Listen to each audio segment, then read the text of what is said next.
Turning to our market tracker, the S&P 500 remains in a position uptrend. The long-term trend remains intact. You can read my commentary here. The Federal Reserve made a big U-turn this last week by not only just saying they were going to maintain the pause in interest rates, but they're actually now considering accommodating, right? Accommodating to make sure that they sustain, quote unquote, this economic expansion.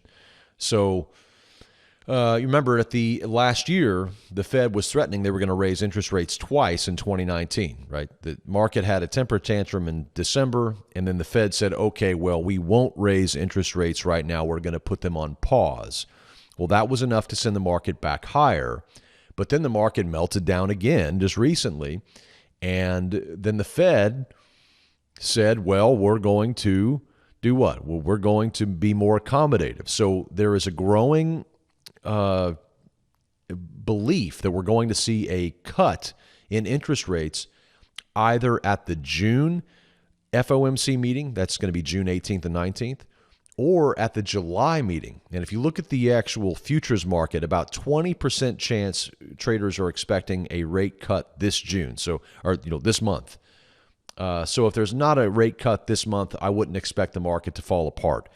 But if there's not one by July, there's a 70% expectation right now in the futures market for a July rate cut. If we don't get one by July, we could see a little bit of a, kind of a temper tantrum again in the market. So watch out right now. The Fed is trying to support this market through its language. Nothing has been done yet. Rates are falling right now, signaling to the Fed that they probably have to get in line here. We certainly have a yield curve inversion. Recession looks very, very obvious on the horizon. Overall growth here in the United States is decelerating. It is not accelerating. So there's a lot of economic problems, and the stock market has been kind of out of pace with everything. So just use caution is what I'm saying. We still have an uptrend here, but at the same time, there's quite a bit of concern as well. So we'll see. We'll see if the Fed can actually stave off further selling in the stock market simply by using their words until they cut rates. And when they start cutting rates, guys, they're probably going to move everything right back to zero, which is going to be simply astonishing. We'll talk more about that later. Taking a look at some of the U.S. market activity last week, S&P 500 up about 4.5% last week. Big week for the Dow, also up nearly 5%. The NASDAQ up 4%. The Russell 2000 up about 3.3%. You can see here that the S&P 500 retook its 50-day moving average, had its best week of 2019 last week. So a nice big week for the S&P 500. Taking a look at the new highs and new lows, that's also getting bullish. It's the most bullish it's been since the beginning of 2019. So certainly seeing a turnaround here, all due to what? Fundamentals? Nothing changed fundamentally. Nothing has changed. There was no new economic data that came out that said, oh, wow, in fact, the economic data was bad.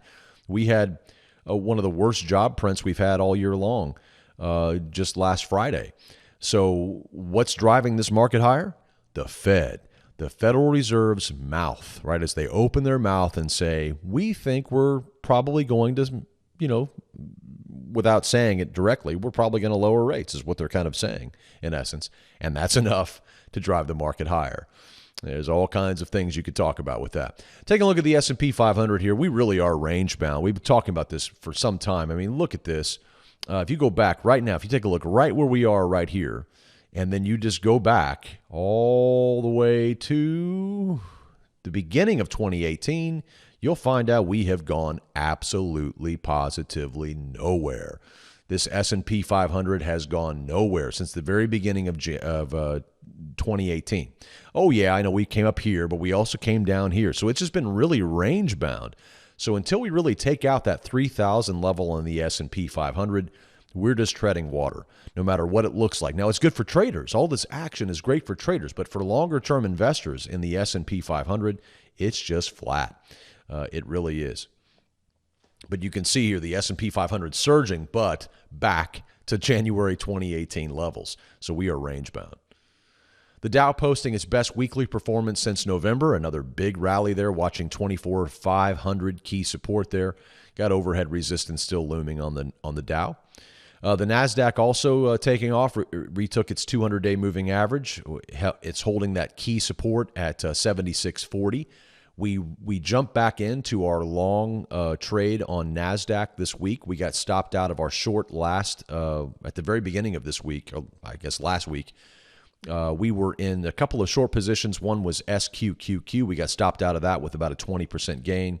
We were also in SOXS, which was the 3X short semiconductor trade. That one we closed out a 37% gain on. So we made some good money on the downtrend, but now we're back on a long position here. We're scaling back in, kind of pyramiding back in. Those of you who are Platinum members, you got the alert about that on our Twitter page, and that's where we alert you, is if you want to know when I'm personally trading, that Twitter page gives you access to that. And you get that as a Platinum member. Threw in a little quote here from Soren Kierkegaard, one of my favorite philosophers and theologians of the 20th century, or of the 19th century, I should say. There are two ways to be fooled. One is to believe what isn't true. The other is to refuse to believe what is true. Just an interesting meditation there. This Friday, we have our latest mastermind call that's coming up. We actually postponed this one by 1 week because it was Summit Month, and some of you might have forgot about that. We had talked about that a while back, and we had mentioned it even on the last call, but I know we got a few emails from some of you. No big deal. We just want to remind you that the mastermind call was pushed back 1 week because of the summit this year. Kind of give us a chance to get back in the saddle. This Friday, we're going to talk about combining fundamental and technical analysis. This is going to be a mastermind call that you're really, really going to want to not miss. Or you can always go back and watch the archive version. But we're going to talk to you about how we build our watch list. But we're also going to talk about a new tool that we're using that's very, very powerful for visualizing fundamentals. It's one I haven't talked about before, and I'm very excited about kind of reviewing this new tool with you on the upcoming mastermind call this Friday. So mark your calendars. Gold is moving higher. As you can see here, this is, of course, the anticipation that we're going to have higher inflation because rates will be cut. When you cut rates, you tend to get higher inflation. When you raise rates, you kind of slow inflation, so gold moves according to inflation expectations. And, of course, the dollar is falling, so that's putting upward pressure on gold. So gold looking nice here. It's up to $13.46. I mean, we're right here. We rejected $13.50 on Friday. This is the big number we've been talking about. If we can jump over this hurdle and then stay there, then gold has a nice chance at really having a great year this year. It's already up, it's already up okay, but we could have a really nice year if we can get back above $13.50 overhead resistance. So let's see. Got a lot of volume coming in. Let's watch gold this week. Also, silver closing above $15 for the first time, since, I guess it was about April since we've seen these levels. So back above $15, back above the 200-day moving average. Big volume coming in, kind of the same story here. Gained about 3% on the week. So real quickly, back to our trend trading bootcamp. I told you that we have another one scheduled. If you missed the 2019 trend trading bootcamp and you weren't able to make it in person, we are doing another one by big request because we had many of you email and say, "Can you do this online, please? We can't make it." August 24th. It's an all-day event, 8:30 a.m. to 5 p.m. Central Standard Time, and it's the same price, $297 per person. You can reserve your seat by going to followthemoney.com/bootcamp. We got a lot of great information we're going to be passing to you in this bootcamp. You're going to get all the same info that we provided at the live in-person event, but you'll get to learn, from the comfort of your own home. Don't forget, if you need to talk to a financial advisor, you can reach out to our Christian Advisor referral, our car service. You can simply click on this link here and fill out the form, and we'll get somebody in touch with you as soon as possible. We'll see you right back here next Sunday, God willing. Take care, and God bless.